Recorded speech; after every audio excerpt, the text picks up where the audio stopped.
Now on to those 9 student writers who are sharing their work this morning, and we are thrilled to celebrate their photographs and stories. It takes courage to get up here and share a personal story. You know this. Let them know you know this. Support them. Lean into their work, into the ideas and passions and vulnerabilities they share with you. Affirm and respect them with your enthusiasm. And in terms of enthusiasm and vulnerability, I want to note, too, that some of these pieces may bring up strong feelings for you. To get caught by a piece's emotional power tells you something about that piece and that person, but it also tells you something about you. What are you feeling? Why? Another person sharing can be a terrific opportunity to get in deeper touch with our own hearts and minds. And should you want to talk about those feelings or reflections later, I encourage you to seek out a trusted friend or adult. And with that, let's get started. Our first speaker is Catherine Smallcombe. Her current English teacher, Mr. Tobin, notes that Catherine is a leader in the classroom and has a keen eye for detail. As the first fearless freshman to deliver a TA talk last April, it's only fitting that she kick off this year's Talking Pictures. Please welcome Catherine to the stage as she delivers her piece, Behind the Camera.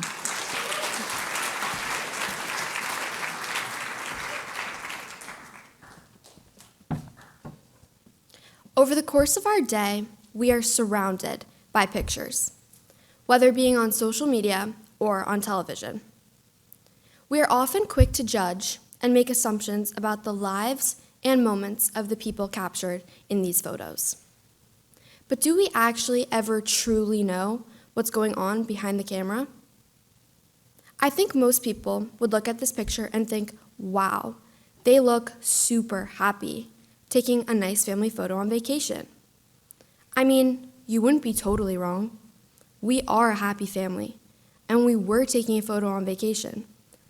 But at this moment, we were far from happy. It was August of 2022. My family decided it would be fun to go off the grid and spend a week in Montana. The first 2 days of our trip out west were surprisingly fun. We hiked, went whitewater rafting, and drove ATVs. But by day 3, there was a shift in our mood.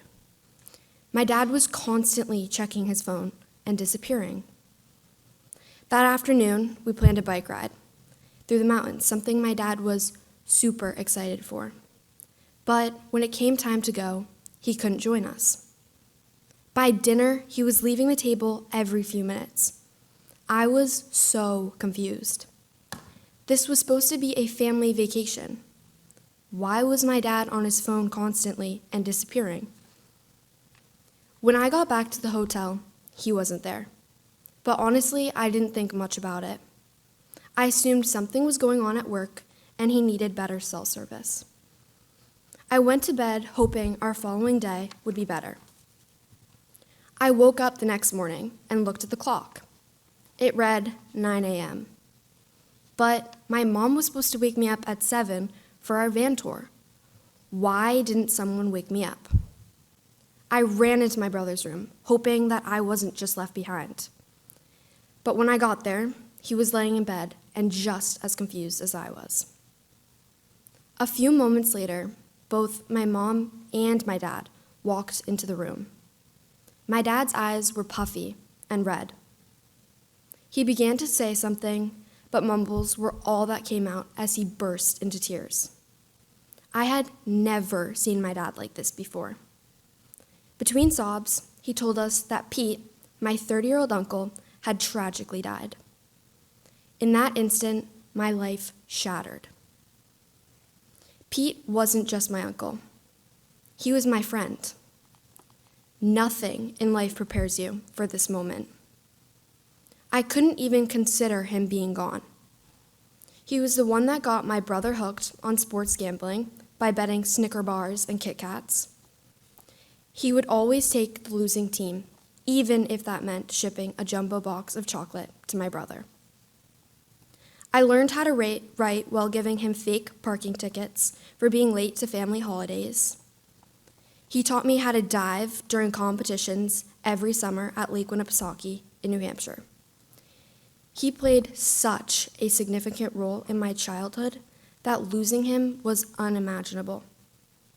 But since we were still in remote Montana, we decided to go on a hike to take our minds off the heavy grief we were all feeling. We barely spoke to one another on the hike until about 1 hour in, when we reached a gorgeous valley between two mountain ranges. That's when my mom insisted we stop and take a picture. You know, like all moms do. We asked a passing hiker to take it for us. Okay, 3, 2, 1, smile.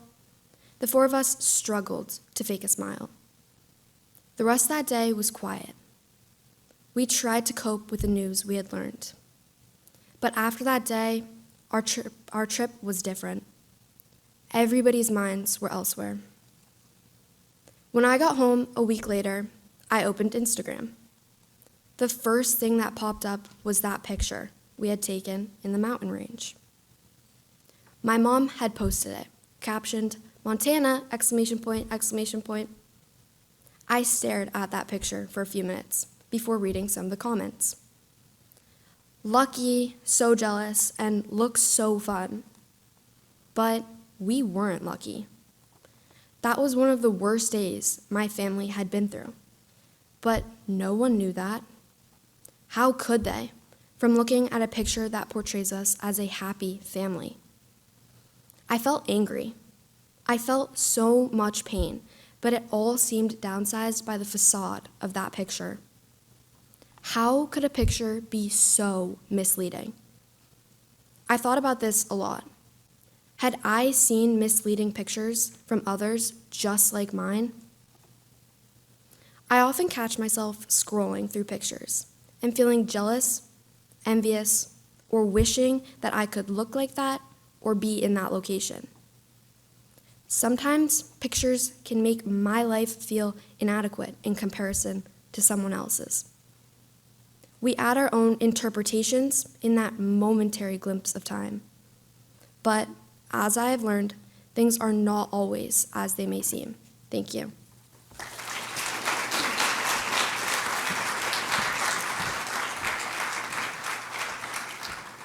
Thank you, Catherine. Next up, the short but mighty Dan King, with his essay, How I Learned to Walk Upside Down. Dan is known in English class for his humor, his insightful literary commentary, and his willingness to bring acting prowess to class readings. Please welcome Dan to the stage.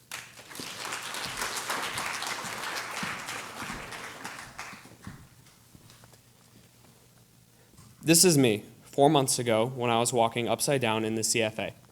I remember the bright lights of the theater, the rush of the crowd, and especially all the blood in my head. Then I would tap down and make my way back to Cherry Tree Lane. Compared to some of the other paths I have taken, this one is more linear.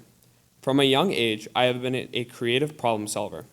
Being dyslexic caused most of my struggles, but it also gave me the creativity to find a workaround. The first time I chose the road less traveled was when I taught myself cursive. I had a hard time spelling in school, so to get around the embarrassment from my peers, I wrote in cursive, knowing that my classmates wouldn't be able to read it. Truth was, I barely could read it too, but that didn't stop me. I stumped teachers and students, but no one said anything about my spelling, so that was a win in my book. This cheat code lasted until 8th grade before I finally conformed to writing in print. But to me, learning a new writing style was easier than spelling words like because or video. However, I was not the only one holding me back. Now entering 7th grade, it was customary at my school to choose French or Spanish as a course, and I wanted to learn French. At first I was told no, because I took an extra reading class. This did not go over well with me. Now I was even more determined to learn French. And with enough persuasion, I struck a deal with the administrators. The deal was that I could take French in middle school, but I would need tutoring outside of the school day.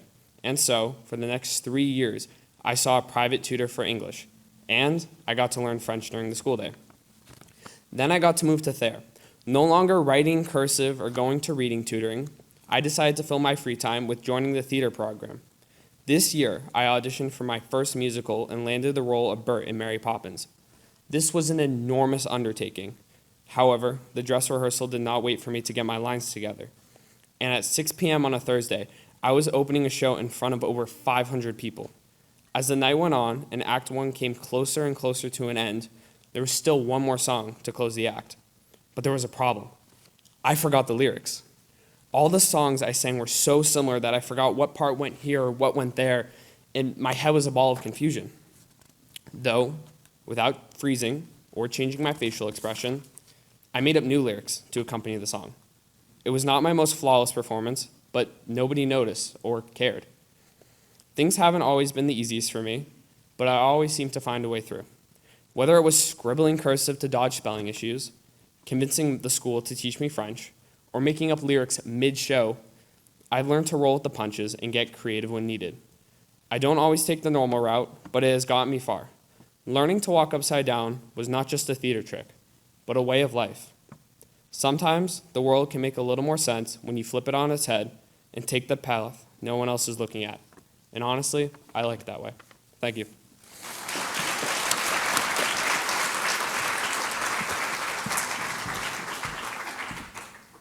Thank you, Dan. Now we'll have Maeve Murdoch reading her moving piece on siblings and sickness, neurofibromatosis. Mr. Coleman describes Maeve as an assertive class participant and super enthusiastic creative writer.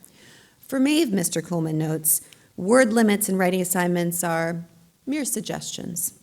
Let's hear it from Maeve.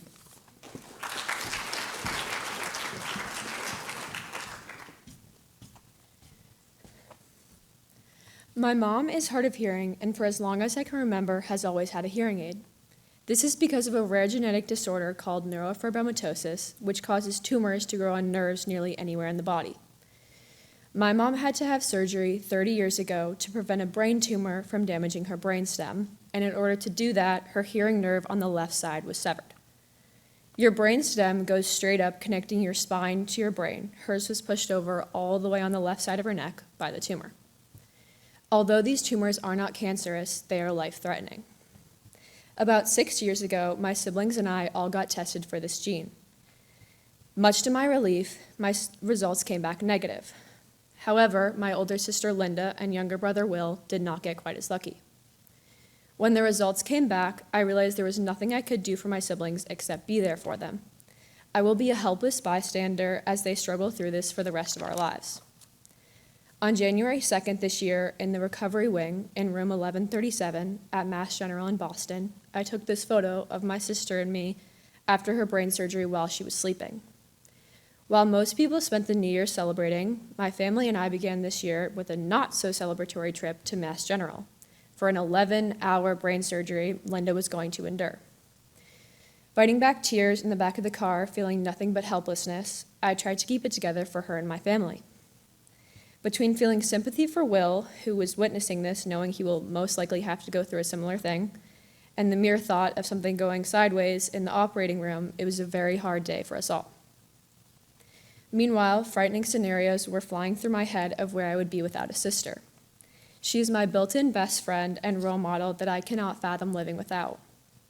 I didn't want the memories I had with her thus far to be the only ones I will ever have. Given her surgery, her developing a brain infection, and falling and cracking her head open, there were many hospital visits during this past month of January. At first, when she got diagnosed with meningitis, which is an infection of the brain, we were not allowed to see her. Linda's doctors didn't know much about her specific strand of the infection, and therefore didn't have enough information to give us permission to visit with her. Between that and a week prior, my getting a nasty flu that sent me to bed for a week, I wasn't able to see her very much. This gave me a new perspective that showed me a glimpse of what it would be like to never see her again. I felt a sense of anger that I had wasted valuable time with her and simply wished I could get it all back. I quickly came to the realization life truly is short and tragic things happen to people every day. This is something that will follow my family for my whole life, and I do not think it will get easier with time. If your loved one is ever in a delicate situation, it's never easy. I am grateful to have learned this valuable lesson to not be careless with the time I have and make an effort to be with the people I love. Thank you.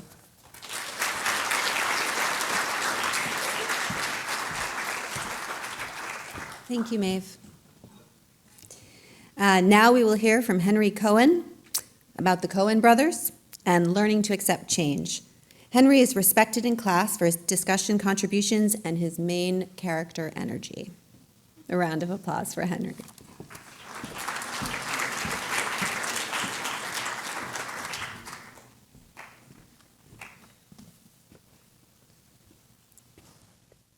In this picture, my brothers Charlie, Teddy, and I are smiling because my mom found a good opportunity for a picture. In this picture, we had been swimming in the pool and needed to get out because we were shivering. It was a summer day, and times were good for, as my mom likes to call us, the Cobras. Times like this never lasted, though, since the older we got, the more the dynamics changed in our relationships with one another. At first, my brothers were not usually nice to me. For example, we used to play mini basketball, and I would pretend to be a player trying to win March Madness or the NBA Finals. I was a 9-year-old playing against a 13 and 11-year-old who were trying their best. Charlie would push, punch, scratch, and kick me, and naturally, I would let a few tears go. Sometimes Teddy would help me, but he usually got sick of it. As I'd be on the verge of tears, Charlie and Teddy would point and laugh at me, making crying noises. I would run upstairs and tell my mom. After she got involved, the mockery would stop, but they would still call me a snitch. The older we got, though, the less and less time we spent together. Charlie would either be in his room or out with his friends, and the only time I felt like I saw him was at family dinners. Soon enough, Charlie was heading off to college at the University of Miami, and I felt like the last few years of his high school experience, I barely got to hang out with him. I was worried what would happen after he left, because I did not know what changes would happen. When the day came, everything felt so quiet, and the mood was accepting, but sad. I got used to Charlie being gone, and I felt like life was finally back to normal. I was worried what would happen after he left, because I did not know what changes would happen. I got used to, starting my freshman year, Teddy would drive me to school every day, and he became one of my best friends. We would stop at Dunkin', and we'd listen to Zach Bryan singing all the words. When the summer came around, I knew that us being so close was almost over. He was going to Wake Forest, and that was another faraway place from home. When he left, the house felt more quiet, and it was just me and my parents. I was dreading that day since I learned college was the thing. When it happened, though, I learned to love it. I am now always the center of attention. It is always my choice for dinner, and I always get to play Xbox first and last. However, I miss my brothers. I have learned that the fear of the unknown is the scariest part of living. Every visit my family makes to Miami or Winston-Salem makes the time I spend with my brothers more special. When visiting them at their colleges, I do not care about the vile living conditions that I endure. In the time they have been off to college, I have learned that the less time you spend with the people you love, the more special it is when you are back with them. I never take the time with them for granted anymore, and if I could go back to when they were in high school, or just 3 kids getting out of a pool, I would not change a thing. When you are separated from the people that you used to always be with, you learn that it is okay to accept that your siblings will leave for college. Why deny or push off a feeling that will happen inevitably? So accept it. Cherish your time with loved ones, but also be grateful that they get to experience the world. They'll give you some good advice when they come home. Thank you.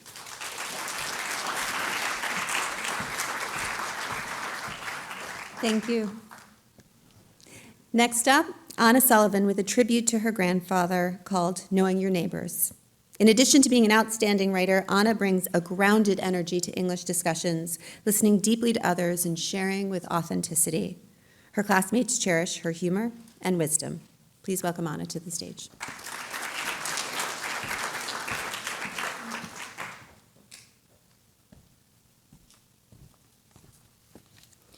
This selfie of my grandpa and his Bernese Mountain Dog, Francine, is just one of many. So many. Every day, he'd send a new selfie from their walk to the family group chat, each one looking, honestly, identical to the one from the day before. Sometimes he traded out his knit beanie for a Red Sox cap. Other times, he could only get Francine's left eyebrow in the frame. Typically, his thumb covered more of the camera. But his bright smile stayed the same in every photo. This particular one was taken on one of their neighborhood walks around Allerton Hill in Hull. Pop-Pop and Francine had probably stopped at the little stretch of grass with a bench overlooking the surfers on Nantasket Beach, a spot he called the Eastern Office. I would go on these walks with them sometimes, and one thing always amazed me: how many neighbors he knew. We'd pass by Jim and his 12-year-old Samoyed Tank, who couldn't go up the stairs on his own anymore. He'd flag down Lisa, who was out weeding in her garden, and he'd ask how her daughter's visit was. He'd call out a jovial good morning to Mike, a member of the Allerton Hill Golf Gang, which Pop-Pop formed. I was baffled by these interactions, especially because my family didn't know any of our neighbors' names, let alone their weekend plans. Whenever I asked him about it, all Pop-Pop would say was, "It's nice to know your neighbors." But it wasn't just neighbors, it was everywhere he went.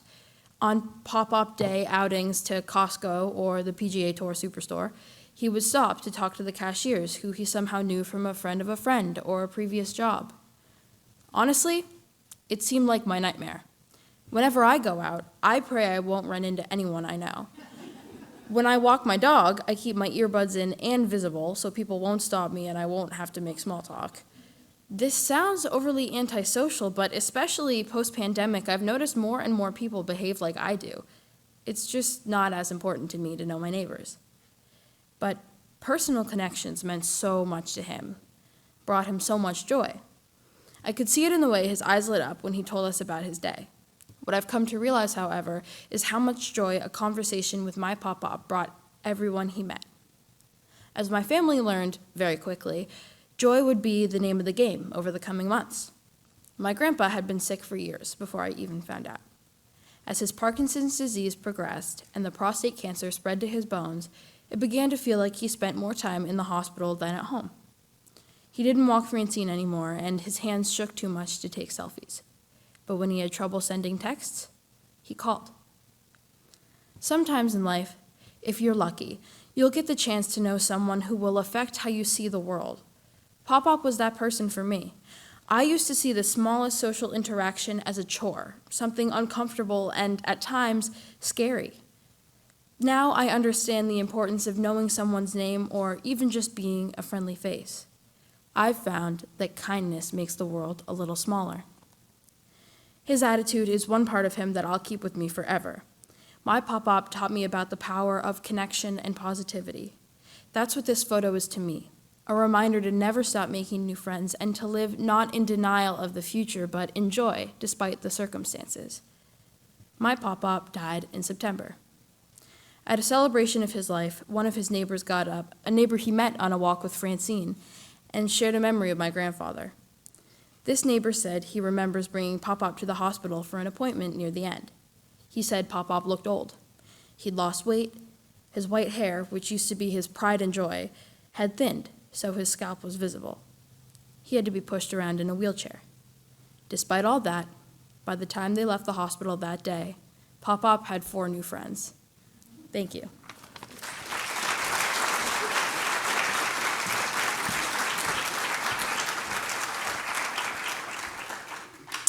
Thank you. Our next speaker is Alice Zhao, with an imperfect memory behind a perfect photo. In Mr. Tobin's class, she's demonstrated steady improvement and a thoughtful respect for the writing process. Her creativity and ability to reflect is palpable in this lovely essay. Please welcome Alice to the stage.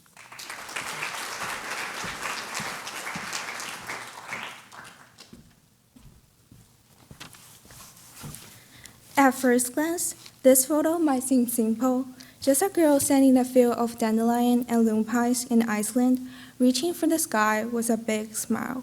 The flowers create a perfect carpet beneath my feet, and the sun casts a glow on every scene. Every scene looks perfect, like a scene from a happy movie where flowers dance in the wind and the sky stretches on forever. But there's more to this picture than just a pretty moment. This photo was captured near the iconic Red Roof Church, which you can see in Iceland Travel Guide very often, but this landmark fades into the periphery of my thoughts when I view it. Instead, I think of my dad, who is always the constant unseen presence behind the camera. I can almost hear his voice saying, "Turn a little bit to your left," and the click of his old camera that he refused to upgrade. This was the first gift he bought for himself with his first ever paycheck. It brings to mind another moment from the same day and the same location. I was holding a dandelion, its delicate seeds ready to scatter with my breath, a visual wish about to be set free. The stem felt rough between my fingers, and I had hoped for an aesthetic photo by my dad, who was always ready with his camera and always knowing when to press the shutter. I imagined this moment and pictures hanging on the wall of my bedroom, but suddenly the wind rebelled, making the seeds come back at my face. They stuck on my lips, got caught in my eyelashes, and in that moment, my dad captured the chaos while he was laughing at me unstoppably. In 5 seconds, my expression twisted from happiness into surprise and frustration as my face turned from white to ruby red, just like a chameleon. My perfect moment was ruined and had turned into a comedy. I was embarrassed, angry. Even I forced him to delete it, and he did. Now, years later, I wish he hadn't. That moment was real, more real than the ones that we usually keep in our camera roll. It was me as an imperfect human who was just caught off guard by an unpredictable moment in life. I didn't realize at the time when he lifted his camera, he wasn't trying to laugh at me. He was trying to preserve an unfiltered joy. Life isn't just about perfection, like getting good grades and flawless performances. It's also about field tests, the awkward conversations, and the times you trip in the public. The grandmother who tell embarrassing childhood stories at family gatherings, the bad haircuts, and the burnt dinners are not its mistakes to erase, but the essential threads in the fabric of who we are. It's not about perfection, it's about embracing both sides of life. Because when we are old and flipping through the pictures, these will be the messy, real ones that truly tell the stories. The ones that don't just show how we want it to be seen, but the ones that show how we truly are. Thank you.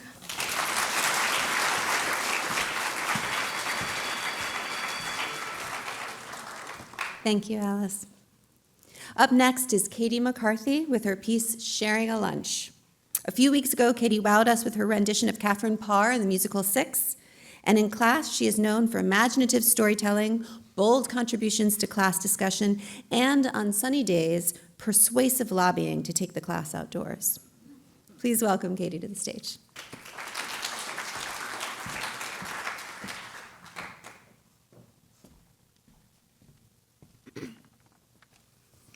This is a photo of my brother and me, posing for our mom's camera on the beach.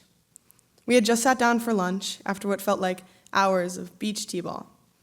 I am holding up a Cheeto that I either asked for or more likely stole while he wasn't looking.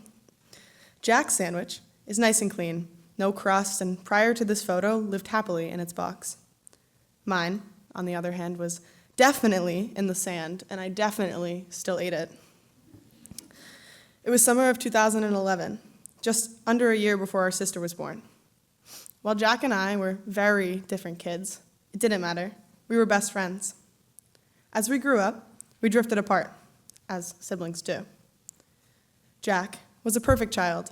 He could play the piano, he could sing, he was smart. He was so smart. Jack never got in trouble. He was always kind and a very, very good listener. Everyone thought Jack was perfect. Even I thought Jack was perfect. But as the less perfect younger sister, I envied his perfections and began to see them as flaws. He's such a rule follower. He's bossy, he's annoying, he's just trying to make me look bad. This behavior on my end continued, and consequently, the feelings became mutual. Quarantine only made things worse. Jack stayed top of his class through Zoom, and I pretended my computer was glitching so I wouldn't have to join the meetings. It wasn't until Jack got his license that I had any interest in spending time with him. I begged him to take me to the new restaurant that had just opened down the street. He said no, but I really wanted a ride in his new car, and I really wanted to try the food down at the beach. So I didn't stop asking until he reluctantly got in the car. When we got our food, we sat in the car in the beach parking lot, eating and chatting. We were there for so long, and after a while, our conversation drifted to a kind that we'd never had before. Friends and drama and even some things about school. He told me he couldn't wait for me to be in high school with him, even just for 1 year. Whether we knew it or not, we sat in that car and talked out all of our struggles with each other. All of a sudden, Jack wasn't so bossy, and he wasn't trying to make me look or feel bad. In fact, Jack was trying to help me navigate friend stuff and giving me advice on how to manage teachers and classes when I get to high school, which wasn't for 2 more years. He told me that I could hang out with him and his friends, and by the time high school did come around, he kept that promise. In the past few years, Jack and I have been closer with each other than anybody else. When anything happens at school or at home, Jack is always there for me. He wants me to feel smart and seen and cared about. Today, Jack is away at college, and the house is bare without him. An empty chair at the table, and no piano to play me to sleep. But on the weekends he is home. We try to make time for lunch, try to make time to reconnect, and time for each other. Thank you.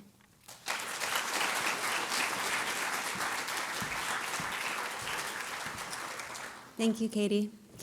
We have 2 more speakers, and I just want to thank you for your attention and support. You've been a terrific audience so far, so thank you. Now we will hear from Arav Vagela with the Lockdown Mohawk. Ms. Pena admires his confidence, drive, and energy. He works hard to develop as a scholar, and she says, keeps his classmates smiling with goofy, infectious humor. Let's give him a hand.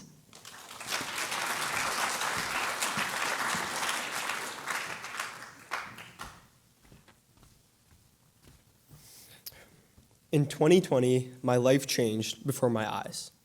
When the year began, I was doing everything a typical 5th grader would do, attending school every day, playing hockey, and spending time with my friends. As the spring break approached, I jumped with joy at the prospect of a relaxing and Minecraft-filled break. However, my plans were halted when, a couple of days into the break, I got an email saying that the school would be shut down. Questions immediately began flying through my head. What was this virus? Why were adults so scared to go outside? Why did the virus decide to show up when I was about to go on spring break? While considering these deep questions, I realized that I had forgotten to think about my biggest priority. How will I get my hair cut? I'd gone to the same barber since I was 7 years old. The comfort of him giving me a fresh fade every month with his fully tattooed arms was something that my 5th grade self took for granted. The thought of being unable to get my monthly haircut had slipped my mind. As the lockdown turned from days into weeks, my hair slowly grew longer. After a month or so, I couldn't take it anymore. I complained to my parents saying, I don't care about COVID and I need a haircut now. After days of continuous protesting, my dad came up with an idea. He told me that he could give me a haircut. Considering that my 2 options were to grow my hair longer, which I could not stand anymore, or get a haircut from my dad, I reluctantly chose to go with the second option. I slowly sauntered over to the bathroom, accepting my fate of getting an awful haircut. I sat down on the wooden bench with a towel draped over my tie-dye tank top, along with a frown on my face. The very second the trimmer touched my head, I knew the result would be horrendous.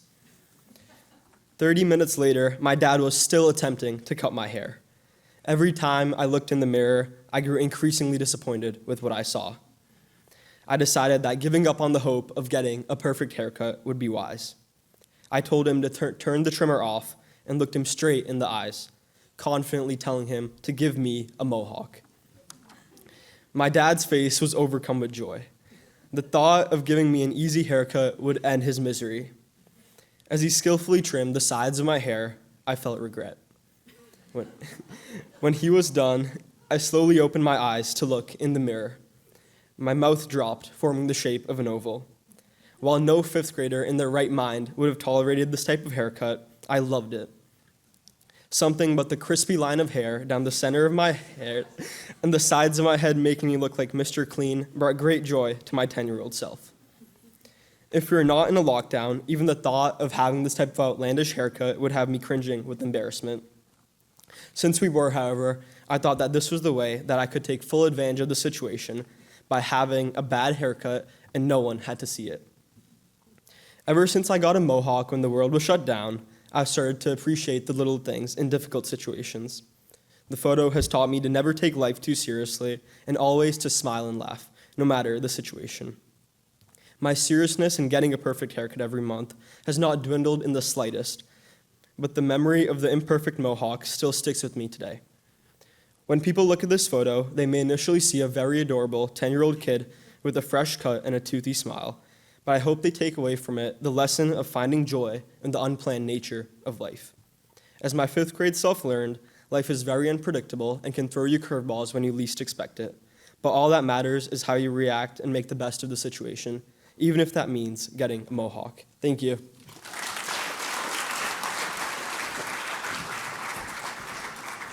Thanks, Arav. I think you should consider doing that again. It's good. Our last speaker is Compton Jones with My Father's Face, a piece that shows off his gift for language, a shrewd eye for composition of both photographs and essays, and a maturity beyond his years. Compton is that rare leader in class, the one who drives discussion forward but always makes room for others. Please welcome Compton to the stage.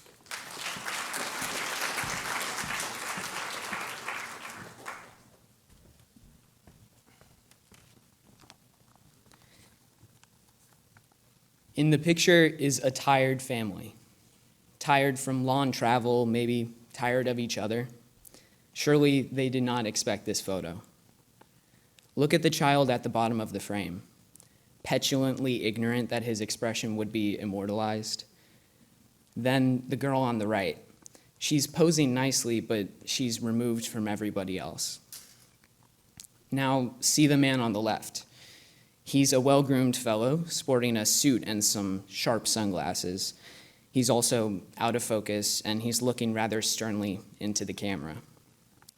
And then there's the young man second from the right. Look how upright he is. It seems like he's straining. I notice his half smile, how he squints even though his face is entirely in the shade. I see his gingham shirt, his belt and trousers, characteristic of a 60s college student. That man is my father. I get emotional when I see old pictures of him because it reminds me of how innately similar we are. He smiles just like I do, just like my brothers do. We have the same awkward teenage posture, same hair sensibility, same style. This may not be as comprehensively true today. He has considerably less hair now. But it is true in this photo. It was taken in the summer of 1969, and he was 16, the same age I am now. When I see my face in my father's, I feel myself becoming him. As I grow older, I see myself taking on his positive traits along with his negative ones.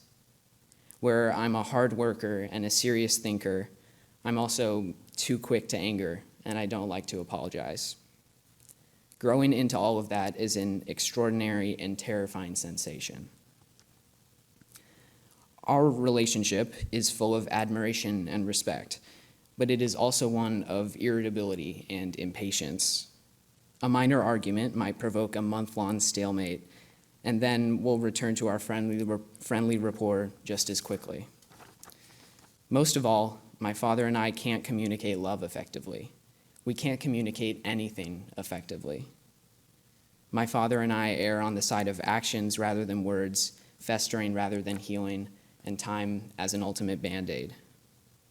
We don't show up enough for each other. Yet, seeing myself in his face, I can't help but speculate that we're going through the same thing, 56 years apart. I wonder if my dad's relationship with his father was also this erratic. Has this instability been a generational pattern? Well, my father's father, William, the man on the left, was, by my dad's account, a gentle parent. Distant, sure, but that can be chalked up to lawn work hours. The family is in London in the photograph, embarking on a weeks-long journey through the path he had traveled in World War II as an infantry sergeant. We used to call him Dida. He was a kind grandfather. Behind the camera, though, is a woman I never met, my father's mother. We call her Mama Jane. From what I'm told, she was a formidable character, a former high school English teacher with an uncompromising personality not unlike that of my father. I can imagine her taking this photo, trying to group the family together in her direct way. They don't look too happy about it. But through the lens of her camera on that summer day in 1969, she must have seen love, a fragmented love shared by each of these detached people. My family today is geographically fragmented and personally detached. We're not too close, and we're spread all over the country. This past February, though, we met up in New York City for my brother's wedding, and he asked me to take pictures. Mama Jane does not know that I'm having such a profound experience with her photograph today. She doesn't even know I exist. But I feel a connection to her as the photographer for my family. What I saw through my lens on the day of my brother's wedding was the same love that I see in this photograph. A jumbled up family full of half-siblings and stepmothers and in-laws all crammed into an Upper West Side apartment. Some get along with each other better than others, and some would like to be there more than others, but ultimately a communal love is present. That love is defined by simply showing up, by being in the frame at all. I showed up when I asked my father about this picture. When he described the type of woman his mother was, his voice had a warmness that I rarely hear. I sensed within myself a sudden, deep pride to be part of this family, to look like my father and my brothers when they were younger, and to look like my grandfather when I grow old. I look at this photo when I need to remind myself that my father and I are more similar than different. I look at the colors. They're muted, a symptom of aged film negatives. I think they work here, though, because the malaise in this picture is an embodiment of my family's love. After all, I can't recall many times when my father has said, "I love you." But I remember that when he spoke to me about this photograph, he leant back in his seat on the couch, smiling, with memories behind his eyes, and when he looked at me, it felt like love. Thank you.